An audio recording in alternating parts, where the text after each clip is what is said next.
windy out here. So I'm hiding from the wind in these big granite wall here. So we're in Acadia National Park. We're at a place called Otter Point, the Otter Point Cliffs, and we're under a surf advisory. The waves out here are ginormous. And as a photographer, as a landscape photographer, this is like the best you could ask for. So I've got the 1D with the 400 in burst mode, 14 frames a second, a beautiful wave goodness. And Brittany's got the 5D4, 24-70, getting those wide shots. I was thinking I was gonna come out here and do some long exposures. No, this wave photography is way better. And not to mention birds. There are a few crazy seagulls flying around. I saw a couple cormorants. There is like 1,000 people out here though, like all spattered throughout like the area and stuff. And I was able to get a couple really cool shots of some massive waves with a lot of people in the frame. I think that was really cool. I feel like Tristan is above me. Yep. Thought it was a giant squirrel. It's just my kid. All right, so I'm not gonna do much vlogging out there, but I did want to throw out some big wave photography tips. So there's a couple of things. You can still try to do a little bit of a slow motion to get some dynamic in there, or you can just choose to freeze the frame and try to get that water and those waves crashing huge, in which case you're gonna want a shutter speed faster than your focal length. In my case, 400, so I'm gonna want more than 400th of a second. But I have also tried hand holding and slowing it down to like 50th of a second. So I'm gonna get a couple of ranges in there and see which ones I like better. And you're just gonna have to wait it out. Watch the pulses, wait for the water to recede, and then wait for a big one to come in as the water's receding. That's gonna give you the biggest splashes, and it just takes a lot of time. Just spray and pray for this stuff. So let's go set up and get some more shots.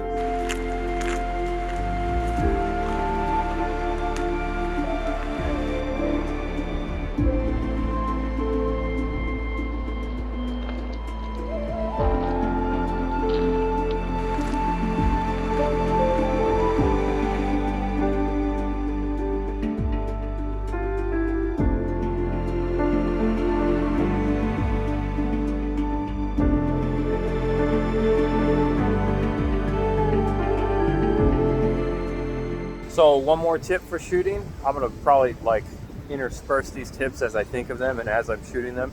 Shoot a little wider than you think you need when you're shooting waves. So I have this 1:400, but for shooting the close-up stuff, it's too close, and you wanna make sure you don't cut off the spray.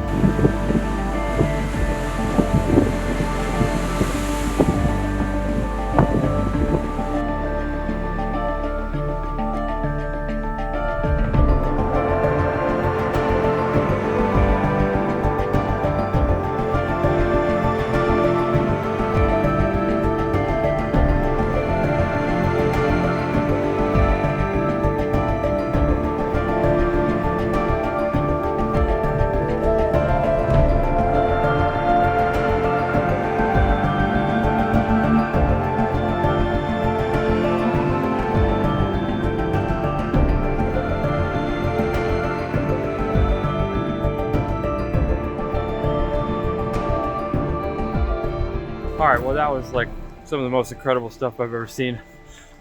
Tristan found a sea lion.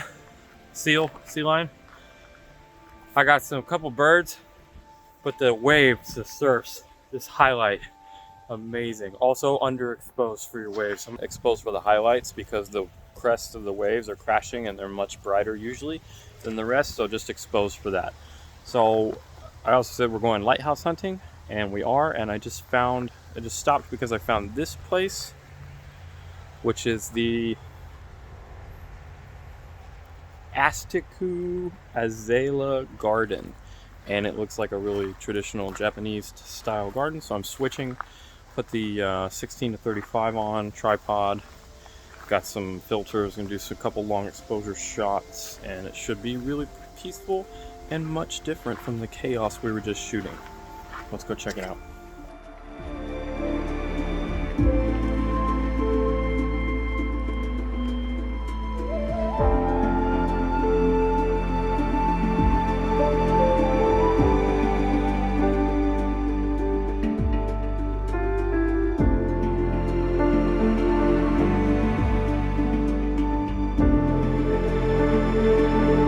Alright, so I found this spot right here, looking through this tree and I've got that tree framed, and then the pond in the background and some of the leaves on the floor. And this is gonna be kind of a difficult shot because not just the focusing, which I'm at like f16, between f16 and f22 actually. I put my Polar Pro 6-stop filter on. So I don't want my polarizer for this though, because I don't want to cut the colors in the reflection. If I use the polarizer, it'll just turn the water kind of black. And in this instance, that's what I don't want, because I want those colors. The other problem I have is the wind is really blowing these trees, but I want a long exposure to get the water smooth, but then I need to exposure blend and do a shorter one to get the leaves not blowing. So I'm gonna have to blend that. But I don't think it should be too big of a problem. So Brittany just found a better spot, so I'm gonna walk around and see if I can get a better shot. All right, this spot's way better. Brittany found this one. So we got that big, beautiful tree. That's the one I was just shooting through just a minute ago. But now we've got these reflections. I still never learn how to point. I've been a YouTuber for how long, and I still don't know how to point. But those reflections, and then the Japanese shiny thing right there. Got a vertical, gonna Instagram crop that. Should be pretty nice. We're looking at 8 seconds, f22, ISO 100, 6-stop. So I'm also gonna do a time blend where I'm gonna take probably like 10 or 20 shots at 8 seconds and then blend them together and really smooth that water out, because even at 8 seconds it's still kind of choppy, and I want really smooth waters, and I think that's gonna help this out in the water's case.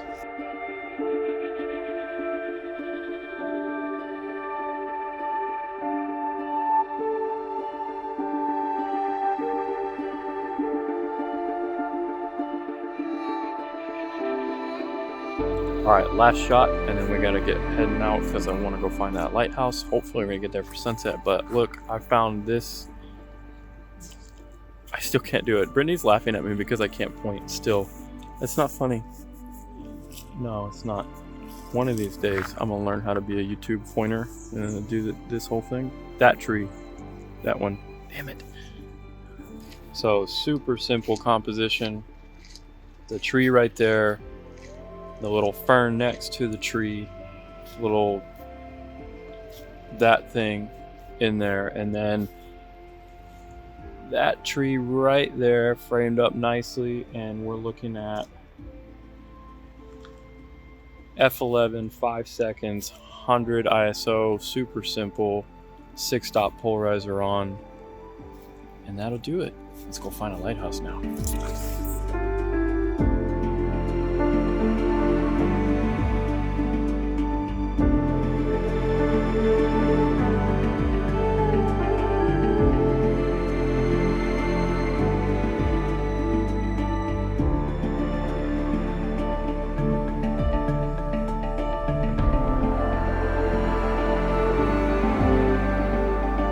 Alright, so the lighthouse was a bust for a couple of reasons. One, the light sucked, but that's not really the biggest reason. The biggest reason was because a lot of the photos that I've seen of that lighthouse, I see going to the lighthouse, I see where they went down to get the photo, but I have no idea how they got there because there's a big fence. So unless you just hop the fence, which I wasn't ready to do with my family and during peak hours, that is ain't gonna happen. So I just took a little quick phone shot of Tristan in front of it just for me. But I know where they took it, but I just don't feel like it was a good idea this time. So we drove up a little bit on the western side and we found this really cool spot. You can see where I'm hiking now. Beautiful little mountainside, and the ocean, if you can see, is just right down there. And we're looking west-northwest, and if there's going to be any light at all this evening for sunset, which is in about 45 minutes, it's going to be this way. I don't suspect there will be too much, but I do still think I can find some sort of cool composition. These roots are deadly. You see all these roots? And I'm like looking at the camera, not the ground. Oh, great. Now I gotta get... They just walked right under that. Problems of being 6'1". I'm gonna go over it. Yeah, just go over it.